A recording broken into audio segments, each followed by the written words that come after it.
Último bloque de Valor de Cambio. Vamos a hablar de bebidas nuevamente en este último bloque de Valor de Cambio porque estamos con Diego Córdoba, que no es ni más ni menos que el embajador de la marca Rutini, de la bodega Rutini para Sudamérica. Una persona que nos pareció más que interesante convocarla para hablar sobre todo de cómo está el mercado del vino, teniendo en cuenta que él viaja por Sudamérica, cómo estamos posicionados a nivel Cono Sur, cómo estamos posicionados en el exterior, también teniendo en cuenta que representa una de las bodegas, o quizá la bodega más importante que tenemos en nuestro país. Diego, ¿cómo te va? Gracias por venir. ¿Qué tal? ¿Cómo estás? ¿Bien? Bien. Bueno, contame, ¿cuánto hace que estás en Rutini? 8 años en la bodega. 8 años. Sí, sí. Bien. ¿Sos sommelier? ¿Sos enólogo? Soy sommelier. Inicialmente realizaba las tareas de comunicación enológica de la bodega y bueno, se me fueron ampliando las responsabilidades y las fronteras. Es una ambición ser enólogo, la verdad que siempre lo quise. El problema es que aún tenemos en Argentina que las carreras de enología se imparten solamente en Mendoza y en San Juan, con lo cual eso significa radicarse ahí.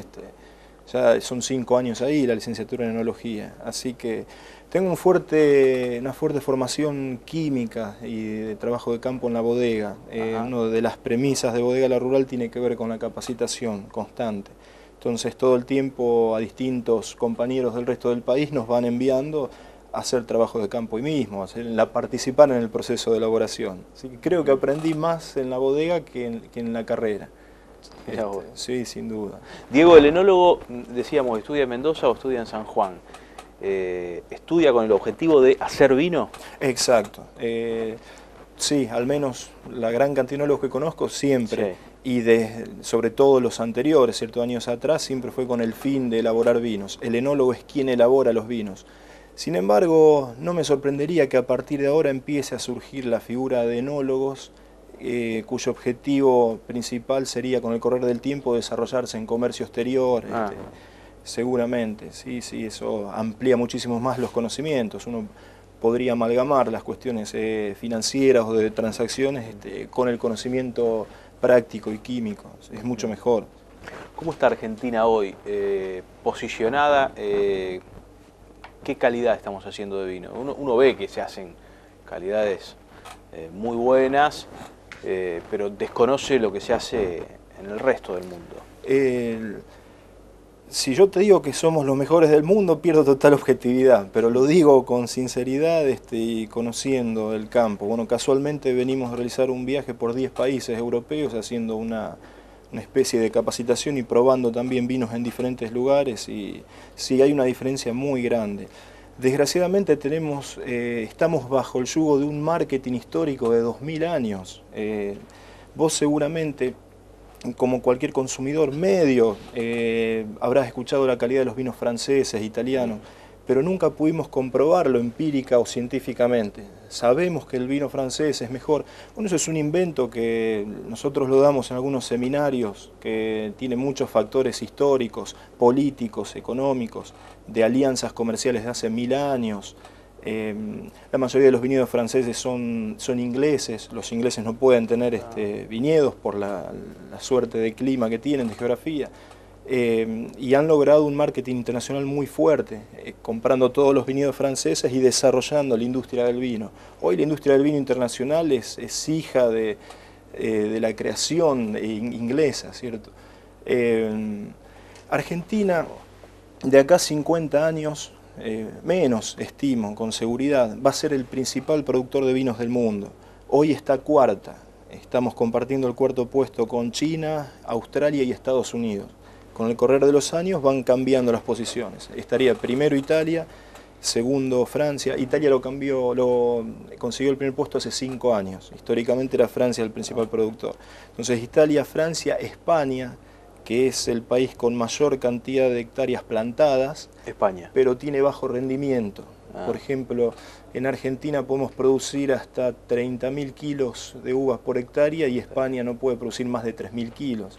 Entonces hay una diferencia muy grande. Entonces tienen mucha cantidad de hectáreas plantadas. ¿Por viñedos nuevos eso o por ineficiencia en el trabajo? La característica geológica de España sobre todo, y climática, entonces no puede producir, no da grandes rendimientos. Y ya te digo, entonces en el cuarto puesto venimos nosotros, siempre cambiando posiciones con Estados Unidos, China y Australia. Sin embargo, digo que vamos a ser los primeros porque es el único país, si te pones a pensar geográficamente, con potencial de expansión. Vos pensás que podemos hacer grandes vinos de buena calidad desde Tierra del Fuego hasta Jujuy, tranquilamente, por todo el cordón montañoso, por toda la cordillera. Fíjate, el 87% de los viñedos argentinos están en Mendoza. Sí. Sin embargo, la producción vitivinícola argentina de Mendoza, la producción vitivinícola en Mendoza, mejor dicho, las tierras cultivables solo llegan al 8% de la provincia. No sé si se entiende. No, sí. Mendoza es un desierto. Claro. Es muy difícil producir la vida ahí. Si uno lo logra, unas características, una calidad exponencial. Pero es muy difícil conseguir el agua. Entonces vos fíjate, si esta es la provincia con mayor producción vitivinícola, ¿cómo se explica que solo menos del 10% nada más está aprovechado? Sí, está aprovechado. Cuando tengamos la inversión, cuando consigamos la tecnología como para poder irrigar todos los viñedos, todos los campos posibles, ningún país va a llegar a tener la cantidad de viñedos que puede tener Argentina.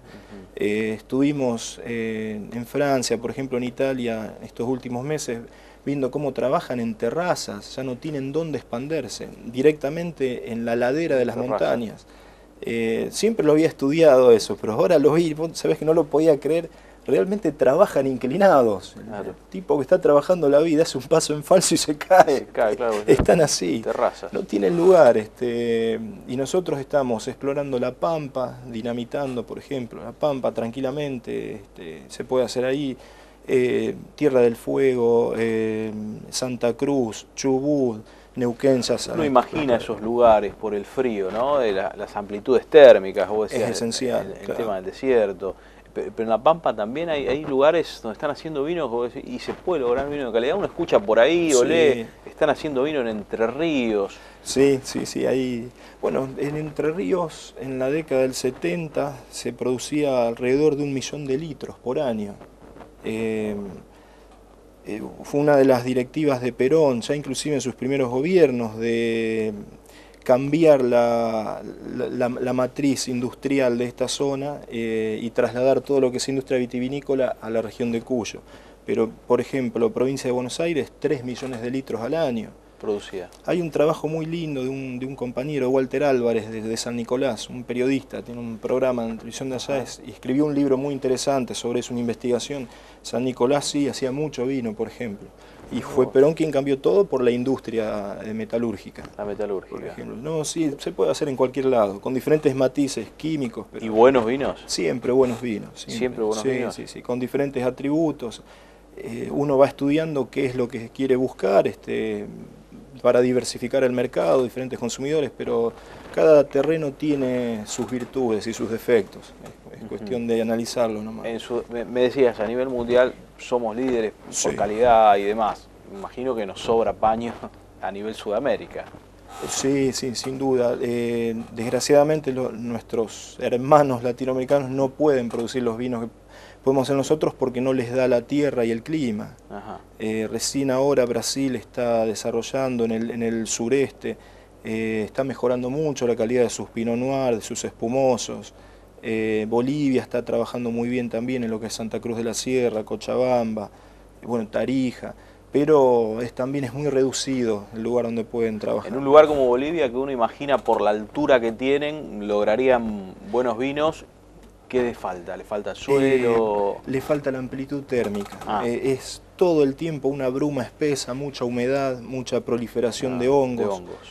Argentina tiene la facilidad de no necesitar fertilizantes prácticamente.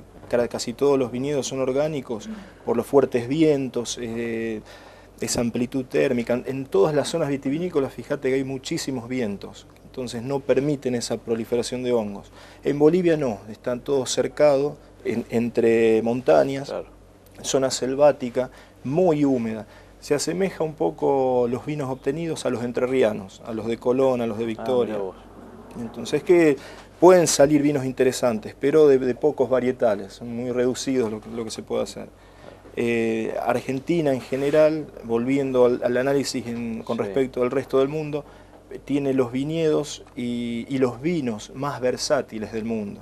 Eso ya es con seguridad también, más allá de un análisis que puedo hacer mi opinión, eso ya es un hecho. Por ejemplo, vos en Francia o en Italia no podés lograr un buen tempranillo, por decir una. Y en Argentina sí, son unos 400 variedades que todas son dignas. Hacemos variedades francesas, italianas, españolas. ¿Hacia dónde va el consumo, Diego? Que uno lo ve por ahí que el marketing y demás lo lleva hacia el Malbec. Sí, va hacia el Malbec, justamente hay un 80%. Sí. ¿Que va a ser una moda o es algo que...? No, es algo que muy llegó bien para instalado. Sí, creció un 80% la producción de cultivos del Malbec. Entonces ya estamos hablando de futuro. Se está plantando cada vez más Malbec. Y es nuestra insignia nacional. Particularmente me gustaría que fuera el torrontés. El torrontés es la única uva argentina, criolla, demostrada que es nativa de acá. El Malbec, si bien es nuestro, somos los principales productores en el mundo, es una uva nativa de Francia, de Cahors. Así que sí, sin duda esa es la tendencia. Y bueno, se nota cada vez más que el mercado se vuelca hacia los vinos de media alta gama. Se está haciendo cada vez más difícil vender vinos de baja gama. Evolucionó mucho el paladar del consumidor. Crecieron muchísimo la cantidad de escuelas de cocina, los cursos de sommelería. Todo el tiempo se está haciendo charlas, eventos, y bueno, se instruye mucho al consumidor, por lo cual busca vinos de mayor calidad. Busca vinos de mayor calidad. Y es el esfuerzo de todas las bodegas. Fíjate cuántas marcas relacionadas en la mente del consumidor con vinos de baja gama hoy ya están sacando sus vinos de alta gama. Es muy común, hay varias. Sí. Diego, te agradezco muchísimo que hayas venido. No, por favor. Te voy a comprometer para la próxima. Quería hablar también de Rutini, de la historia de Rutini y demás. 130 años de historia tenemos para hablar. Pero lo vamos a hacer en otra oportunidad. Un placer, cuando quieras. Gracias por venir.